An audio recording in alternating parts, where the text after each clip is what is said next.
ஹரி ஓம் ஜெய் வாராகி. வாழ்க்கையில் எல்லோரும் எப்பயுமே சந்தோஷமாக இருக்க முயற்சி பண்ணிக்கிட்டே இருங்க. அன்னையுடைய அருளால் எல்லோருமே எப்பயுமே சந்தோஷமாகவே இருக்கலாம். வாராகி மாலையில் அடுத்த ஒரு பாடல் 14வது பாடல். இதுவும் ரொம்ப ஒரு அற்புதமான ஒரு பாடல். இப்போ பாடலை பார்க்கலாம். மது மாமிசம் தன்னை தின்பாள் இவள் என்று மாமறையோர் அதுவே உதாசீனம் செய்திருவார். அந்த அற்பர்கள் தம் கதிர்வாய் அடைத்திட உள்ளம் கலங்க கடித்தடித்து விதிர்வாளில் வெட்டி எறிவாள் வாராகி என் மெய் தெய்வமே அப்படின்றார். இப்போ இதனுடைய அர்த்தத்தை பார்க்கலாம். மது மாமிசம் தன்னை தின்பாள் இவள், அதாவது அன்னை வாராகி அவளுடைய வழிபாட்டில் மது மாமிசம் இதெல்லாம் பயன்படுத்துவாங்க. இது உண்மையானா உண்மை. அதாவது வாமாச்சாரம் அப்படின்ற ஒரு முறை இருக்கு. அந்த வாமாச்சார முறையில் அன்னை வாராகிக்கு இதெல்லாம் பயன்படுத்துறது வழக்கத்தில் இருக்கு. இப்போ நம்ம தமிழ்நாட்டில் அந்த அளவுக்கு இருக்கான்னு தெரியல. நார்த் சைடில் இப்பயும் அது வழக்கத்தில் இருக்கு.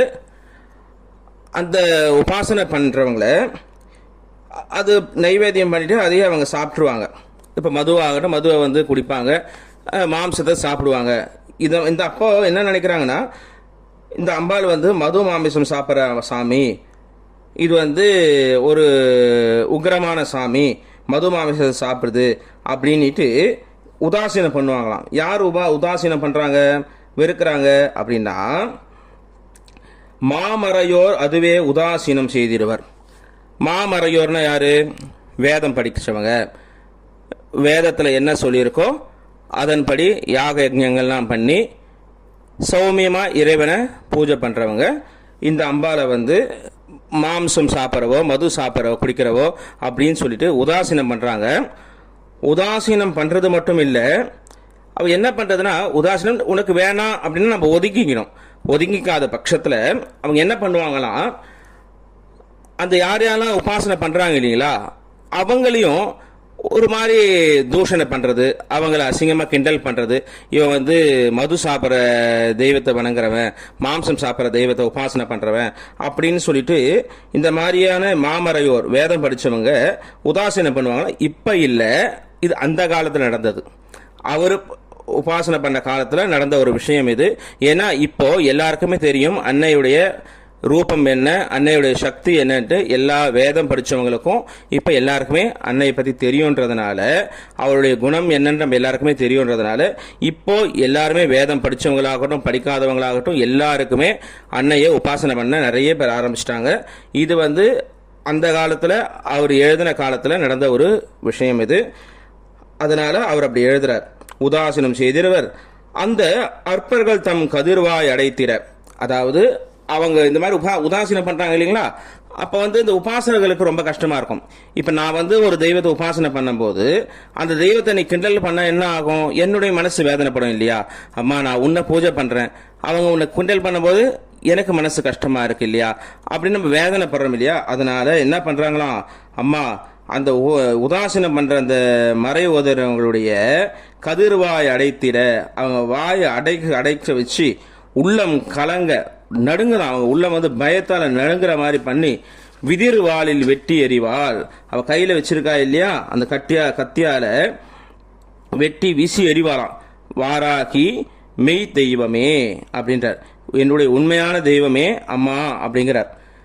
இது அவர் ஸ்வயமா அவருக்காக அது சொல்றது. ஒவ்வொரு உபாசகர்களும் அவளுக்காக இது சொல்லிக்கிற ஒரு பாடல். இது பண்ணும்போது என்னன்னா, இதுல என்ன ஒரு விஷயம்னா, மது மாமிசம் தன்னை தின்பால்றோம்.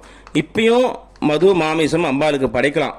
இந்த மாதிரி சௌமியா பூஜை பண்றதுல மதுங்கிறதுக்கு சம்ஸ்கிருதத்துல தேனுக்கு மதுங்கிற ஒரு பேர் இருக்கு. மாம்சம் பூசணிக்காய் இருக்குங்க இல்லைங்களா, அந்த பூசணிக்காய்க்கு மாம்சத்துக்கு சமமானது. இன்னொன்று பூமிக்கு அடியில் வர கிழங்குகள் எத்தனையோ மாம்சத்துக்கு சமம் அப்படின்வாங்க. இதனால தான் இப்போ கூட வைதிகத்தில் பார்க்கும்போது பூண்டு வெங்காயம் இதெல்லாம் சேர்த்துக்க மாட்டாங்க. கேட்டால் இது மாம்சத்துக்கு சமம். இது அந்த வைதிக மரபில் வர்றது. அது அந்தந்த சம்பிரதாயத்தில் அது வர்றதுனால அது அப்படி அப்படியே எடுத்துக்கணுமே தவிர அதில் ஆராய்ச்சி நம்ம பண்ண தேவை கிடையாது. அப்போ பார்த்தீங்கன்னா மதுன்றது தேன், மாமிசம்ங்கிறது பூமிக்கு அடியில் விளையிற கிழங்கு, இப்படி எடுத்துக்கலாம் நம்ம. இப்போ நம்ம அதே மாதிரி அம்பாளுக்கு நைவேத்தியம் பண்ணலாம். அப்போது தேன் நம்ம நைவேத்தியம் பண்ணலாம். பூமிக்கு அடியில் விளையிற கிழங்கு என்ன, சக்கரவள்ளி கிழங்காகட்டும், சேம கிழங்காகட்டும், உருளைக்கிழங்கு, இந்த மாதிரியான கிழங்கு வகைகள்லாம் அம்பாளுக்கு நம்ம நைவேத்தியம் பண்ணலாம். பண்ணி கோரக்கிழங்கு இதெல்லாம் நம்மளுக்கு அம்பாளுக்கு நைவேத்தியம் பண்ணால் ரொம்ப விசேஷம். இது மறைமுகமாக அவர் சொல்கிறார், மது மாமிசத்தை அம்பாள் விரும்பி சாப்பிடுவா. அப்போது இது நம்ம தேனோட இதையும் சேர்த்து நம்ம நைவேத்தியம் பண்ணும்போது அம்பாள் ரொம்ப விரும்பி சாப்பிடுவாது. பூண்டு வெங்காயம்லாம் போட்டு வடை செஞ்சு அம்பாளுக்கு நைவேத்தியம் பண்ணால் ரொம்ப விசேஷம் அப்படின்னு சொல்லுவாங்க இல்லையா. இதுதான் அந்த தத்துவத்தை நம்மளுக்கு மறைமுகமாக அம்பாளுக்கு என்ன நைவேத்தியம் பண்ணணுன்றதை அவர் சொல்கிறார்.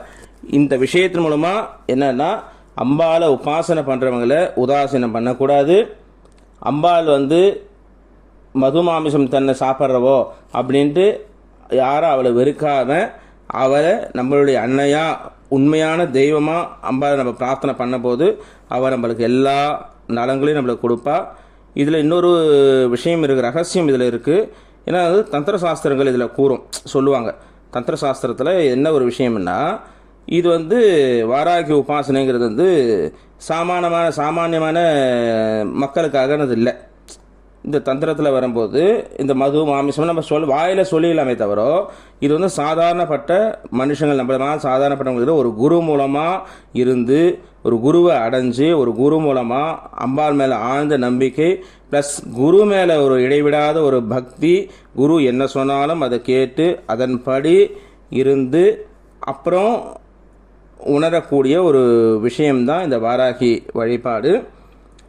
அதாவது இந்த வழியானது என்னன்னா, எந்த பொருளால் நம்மளுடைய சம்சார சாகரத்தில் நம்ம மாட்டின்னு இருக்கோமோ, மது மாமிசம் அப்படிங்கிற விஷயம். மதுங்கிறது நம்ம சொல்கிற மாதிரி மது, மாமிசம், இந்த மாமிசங்கிறது உடல், நம்மளுடைய உடல் சம்பந்தப்பட்ட விஷயங்களில், அதாவது காமக்ரோதாதிகளில் மாட்டிண்டு இந்த சம்சாரத்தில் மாட்டிண்டு அவஸ்தைப்பட்டுக்கிட்டு இருக்கோம் இல்லைங்களா. இதுலேருந்து வெளியில் வர்றதுக்காக அன்னை என்ன பண்ணுறா, முள்ளால் தான் எடுக்கணுன்ற மாதிரி இவ என்ன பண்ணுறாள்னா, அவளுக்கு அதை நம்ம டைரெக்டாக நம்மளுடைய காமக்ரோதாதிகளை எண்ணங்களை அவள்கிட்ட சமர்ப்பணம் பண்ணணும். நம்மள்கிட்ட இருக்க எண்ணங்களை அவளுக்கு சமர்ப்பணம் பண்ணோம்னா அவள் என்ன பண்ணுவாளாம், அவள் கையால் இருக்க கத்தியில் அந்த எண்ணங்களை வெட்டி நம்மளை நல்ல கதிக்கு நம்மளை கொண்டு போவா, நம்மளை நல்ல விஷயத்தில் நாட்டம் செய்ய வைப்பா அப்படின்றதான் அர்த்தம் இது.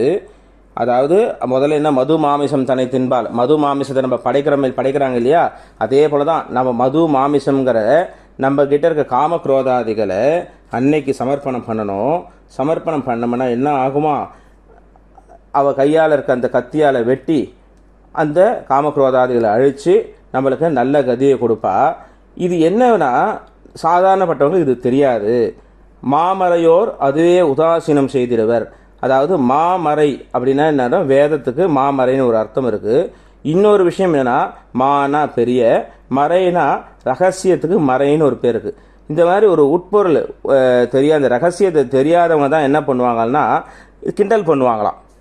அம்பாள் என்ன, நம்ம காமக்ரோதாதிகளை அம்பாள் கிட்ட சமர்ப்பணம் பண்ணணும் அப்படிங்கிற ரகசியம் தெரியாமல் இவங்க என்ன பண்ணுவாங்க, இதை சும்மா வாயால் வேதத்தை படிச்சுட்டு அதனுடைய அர்த்தத்தை தெரியாமல், உண்மையை புரியாமல், தத்துவார்த்தங்களை தெரியாமல் வேதத்தை மட்டும் படிச்சுட்டு இருக்காங்க இல்லைங்களா, அவங்களுக்கு தான் இதனுடைய உண்மையான தத்துவார்த்தம் தெரியாமல் கிண்டல் பண்ணுவாங்களாம். யார், மது மாமிசத்தை சாப்பிடுவாங்கன்னு சொல்லிட்டு கிண்டல் பண்ணுவாங்க.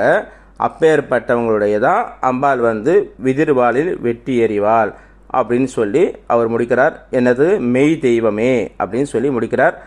அற்புதமான இந்த ஒரு பாடலை இன்னும் கொஞ்சம் அழகாக நீங்களே அந்த பாடலை படிக்கும்போதே உங்களுக்கு அர்த்தம் புரிஞ்சு இந்த அம்பாளை பிரார்த்தனை பண்ணிக்கோங்க. இந்த பாடலை யாரெல்லாம் பாராயணம் பண்ணுறோமோ ரெகுலராக அவங்க எல்லாருக்கும் மந்திர சித்தி ஏற்படுமா. அதாவது நம்ம பண்ணுற மந்திரங்கள் சித்தி ஆகணும். இப்போ அம்பாள் வாராகி உபாசனை பண்ணுறோம்னா அம்பாள் நம்மளுக்கு தரிசனம் கொடுக்கணும். ஜஸ்ட்டு ஒரு கனவுலையாவது அம்பாள் நம்மளுக்கு தரிசனம் கொடுக்கணும். கனவுல தரிசனம் கொடுக்கறது பெரிய விஷயம்.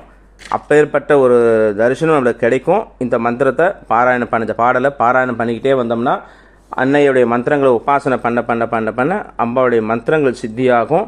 அடுத்து துஷ்ட கிரகங்கள் நம்மளை விட்டு விலகும். நம்மளுக்கு உண்டான தீமை செய்யக்கூடிய விஷயங்கள் அத்தனையும் நம்மளை விட்டு விலகும். ரொம்ப ஒரு அற்புதமான ஒரு பாடல். இந்த பாடல் நம்ம படிக்கும்போது ஆரம்பிக்கிறதுக்கு முன்னாலேயும் நேற்று சொன்ன மாதிரி போன பதிவில் நம்ம சொன்ன மாதிரி ஓம் முதல்ல சொல்லிவிட்டு நமகான் முடிங்க. அது மந்திரமாக மாறும்.